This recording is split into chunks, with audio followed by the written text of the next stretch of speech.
You can absolutely live off of $1,000 a month. How do I know? Because I've done it before. But before I explain how, make sure you hit that like button, subscribe, and let's get into it, okay? I know there's gonna be a lot of people saying, Hey, hey, look, look, I can't live off of $1,000 a month.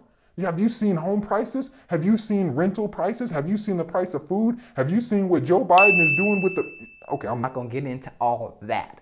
All right, listen, take a step back, take a deep breath, do it with me. Now let's have a conversation around something called math. I know a lot of people don't like math. Hell, I'm a real estate agent. I talk to people all the time who they want that property. They want that property right over there, right over there. And they haven't done the math. They haven't done the math on it. Okay, but they want it. And much like they want that property, many people just want things in their life. Okay, I'm going somewhere with this. All right. When I was in college about 5, 6 years ago, I lived off of less than $1,000 a month. And this wasn't because my housing was being paid for or my food was being paid for. I had to pay for it all. And I know, again, some people, well, that was when you were in college and that was 5 years ago. And that, listen, there's still a strategy that works, okay? And before we get into that, someone may say, well, Fitz, why would you want to live off of $1,000 a month? Why would you want to live for $1,000 a month when you could live for more? And I'm going to explain why, okay? There's so many people who come to me, they want to buy property, and then we look at their finances and we see that many of these people are over leveraged. They have too much money that they are spending on a lifestyle that they cannot afford. And so it's a very attractive thing if you can live off of $1,000 or less a month. So here's how, okay? There are a couple things that you need, right? And I'm gonna talk about needs in this video, not want, but needs, okay? And I'm gonna say this, you do not need a car. You do not need expensive clothes. You do not need to eat out, all right? I'm gonna get that out the picture. And I'll get into some nuances in the video, but when I talk about need, I'm talking about a place to live, food and water in your stomach, and a way to get back and forth from work. And I know people, well, you just said you don't need a car. Let me explain, okay? You can live for less than $1,000 a month if you find a place and split the rent with multiple people, right? Let's go into strategy one. You find a place, let's say and I'm not just gonna throw out numbers, right? There are one bedrooms, I'm aware, there are one bedrooms for $1,500 a month. There are bedrooms for $2,000 a month. And I know what the prices of things are. But here's the thing. You're looking in the wrong areas. See, people get it confused. You want to live in that $1,500, $2,000 a month property because that's in a nicer area, right? There are options out there for less money. Let's get that clear. Okay? But you don't even have to do that, right? There are people, and I'm not talking about Airbnb, but there are people who will rent out a bedroom in their house to someone, a working professional or a college student or things like that. They'll rent it out, and typically utilities come with it, electricity comes with it, and you can find these places for about $500, $600, $700 a month, right? So that takes care of your basic living situation. Now, of course, this plan probably wouldn't work for somebody who has children or something like that, but this plan would work for somebody who doesn't have children. Maybe they're not even in a relationship, but they want to live somewhere where there are other people living in the house. Maybe it's a 4 or 5 bedroom. There's multiple people living in that property. You're paying your part, which is $600, $700 a month, and they're paying theirs. You have access to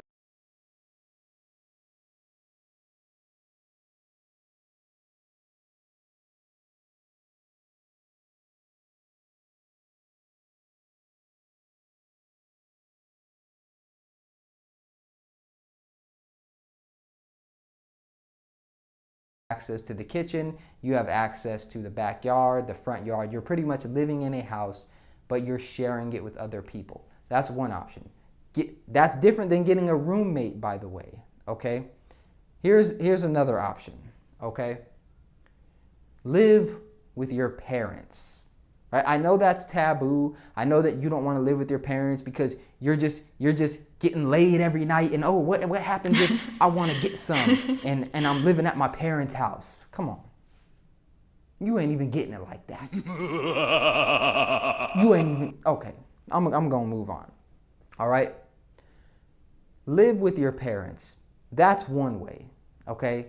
And to go back to the strategy I was talking about before with not getting a roommate, but just living in a place where you can rent out a room.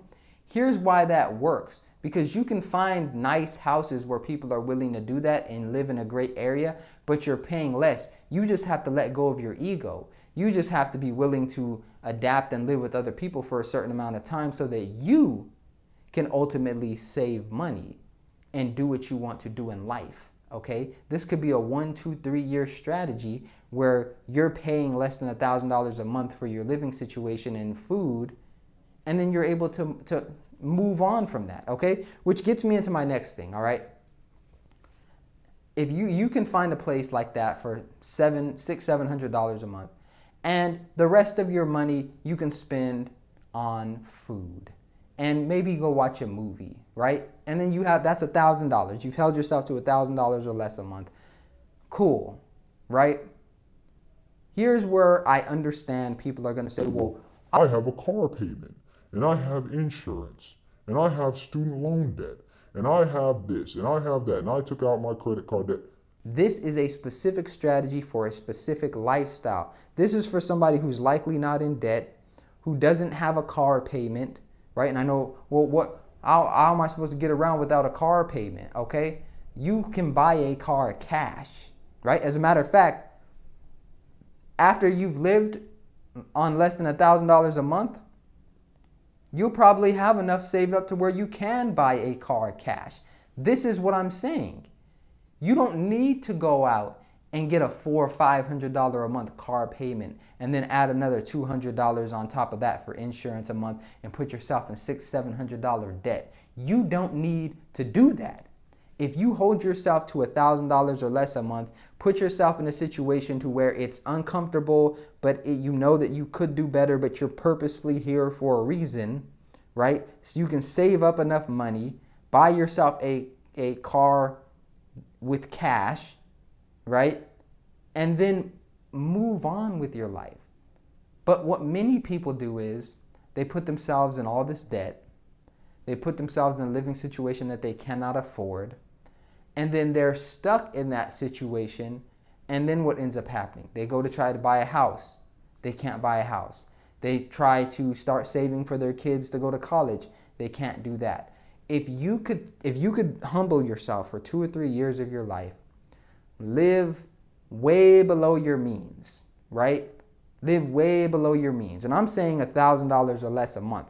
That is not, set in stone, but it can be done. You have to find the right deal. But even if it's not $1,000, let's say it's $1,200, $1,300 a month, that's still good, okay? Because many people are living way above their means. If you can find a way to live way below your means for just 2 or 3 years of your life while you have decent income, the rest of your life will be so much easier and you'll be in a better position to buy a home. So, with that being said, let me know what you think in the comment section. I'm sure I'm going to get a lot of pushback. I'm sure people are going to say, oh, well, you can't live off $1,000 a month, blah, blah, blah. I want to hear it in the comment section. And if you are in the DFW area and you are looking for a real estate agent you can trust, make sure you hit me up. My information is in the description. You can schedule a free consultation, and I will see you in the next video.